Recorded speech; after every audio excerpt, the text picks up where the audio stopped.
भगवान श्याम सुंदर के दरवाजे पर गोपियां आ गई। यशोदा मैया से बोली, मैया क्या है, पहले हमारी तरफ तो देख, निकल करके तेरे लड़के ने हम लोगों की क्या हालत की है। हमारे लड़का ने? हाँ, तुम्हारे लड़के ने, और किसने?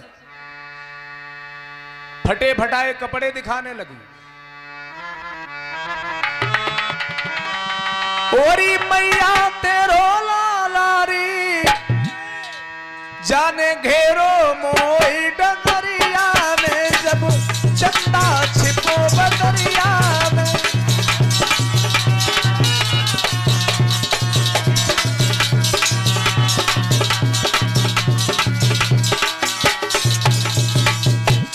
जवाब दो मैया, जैसे ही सवेरो भो और जुनैया नेक नेक डूबी हती सोई, हम सवेरे ही निकल पड़े माखन बेचबे करे। और जे लड़का बिल्कुल तैयार बैठे भाई हमें नहीं मिले।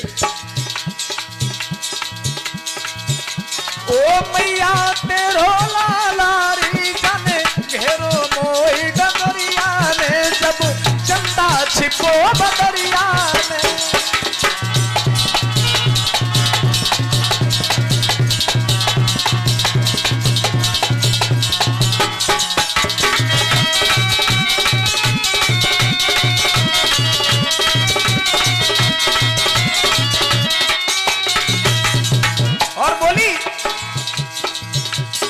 माखन को जान माखन खायो और ग्वालन में मोई पिटवायो। माखन को जान माखन खायो और ग्वालन में मोई पिटवायो।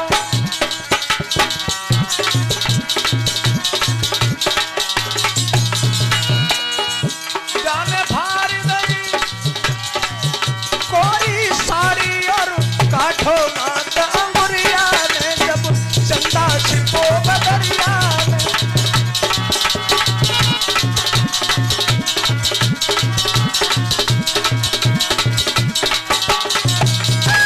मैया तेरो लालारी जाने घेरो मोई डगरिया ने, जब चंदा छिपो बदरिया में।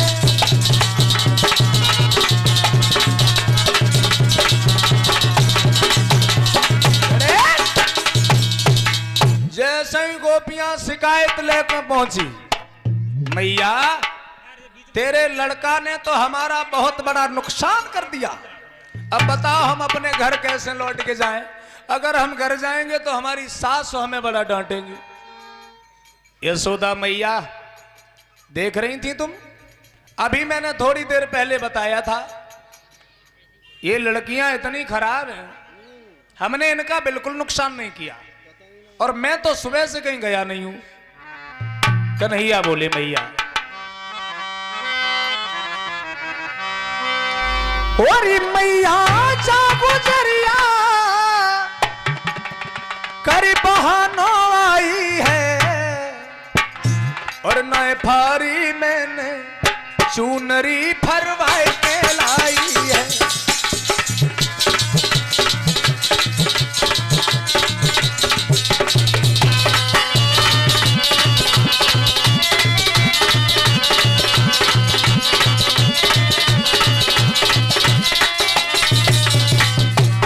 भगवान श्याम सुंदर बोले, मैया जब ये घर से जाती हैं मथुरा के लिए, लड़ती झगड़ती हुई जाती हैं, झाड़ियों में फंस जाती हैं, अपना नुकसान कर लेती हैं, और घर में पिटाई ना हो, घर में डांट ना लगाई जाए, इसलिए हमारा नाम रख देती हैं और तुझसे नई चुनरिया मांग ले जाती हैं। कन्हैया बोले,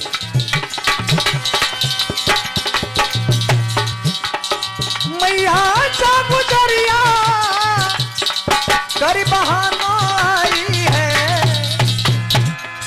नए फारी मैंने चुनरी उलझा के लाई है। नए फारी मैंने चुनरी उलझा के लाई है।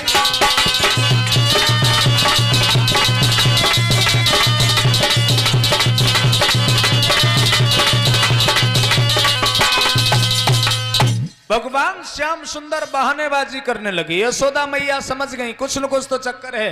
एक हाथ से कभी ताली नहीं बजती, कोई बात नहीं गोपियों, कन्हैया क्या तू यही करेगा? इससे हमारा वंश आगे बढ़ाएगा, ऐसी बदनामी करवाएगा? श्याम सुंदर बोले मैया पहली बात तो मैंने नुकसान किया नहीं, अगर किया भी है तो हमारा कोई दोष नहीं है। बोले क्यों दोष नहीं है? दोष इसलिए नहीं है मैया क्योंकि कि मैया ये ब्रज की बालाएं और देवर कह के बुलवाती है।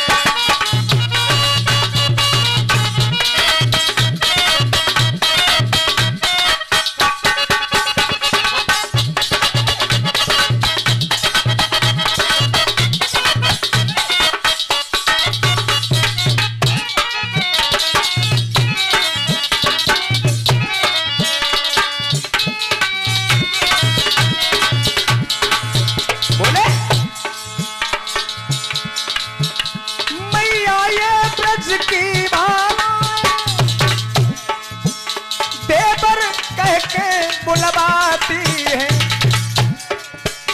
फिर माखन को लालच देके घर की सब टहल कराती है।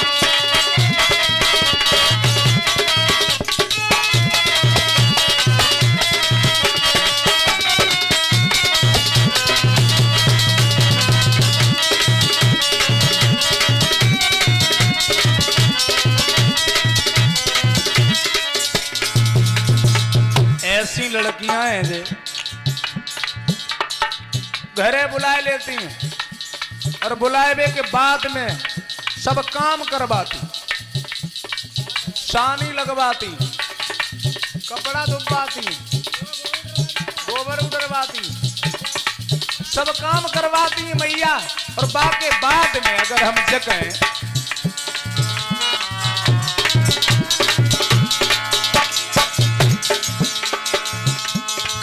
के बाद माखन मांगे तो फिर पिटवे की बारी है। मैया री देखो आज तलक ये सूझी बाएं हमारी है।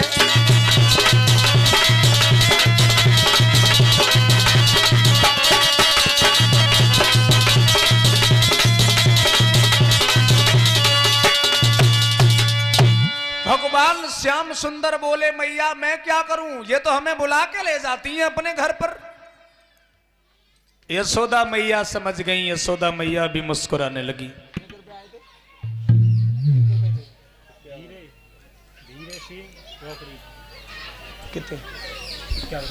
51 रुपए श्रीमान धीरे सिंह रौकरी, 50 रुपए श्रीमान ब्रजेश कुमार साग के ड्राइवर भटमई आपकी तरफ से आए हैं, सुख शांति की कामना करते हैं। भगवान कन्हैया को शांत करके यशोदा मैया ने गोपियों से कहा ये तो बालक है, कोई बात नहीं, इसे हम समझा देंगे। गोपियों तुम जाओ, लेकिन हमारे बच्चे को इस तरह से बदनाम ना करो, ना तो गांव के लोग विश्वास नहीं करेंगे। तुम्हारा जो भी नुकसान हुआ है हम तुम्हें दे देंगे। गोपियां वहां से चली आई। उस दिन महाराज परीक्षित हुआ ऐसा, सब ग्वाल बाल शाम को इकट्ठे हो गए और मनसुका ने भगवान कन्हैया से एक बात कही, भगवान श्याम सुंदर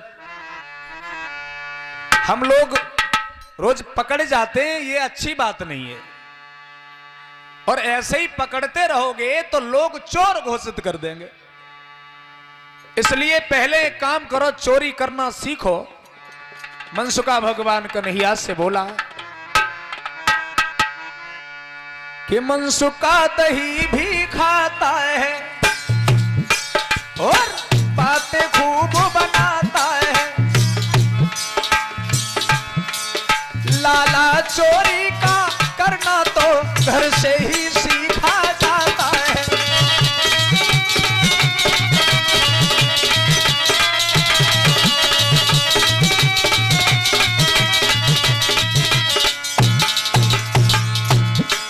मनसुका दही भी खाता है और बातें खूब बनाता है, लाला चोरी का करना तो घर से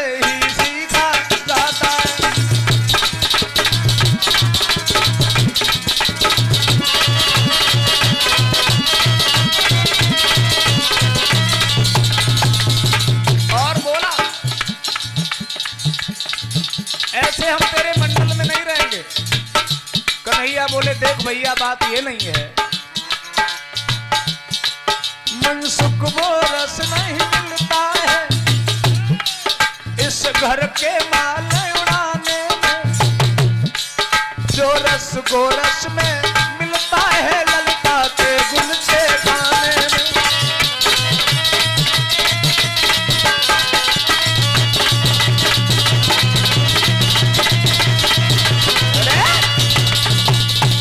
भगवान श्याम सुंदर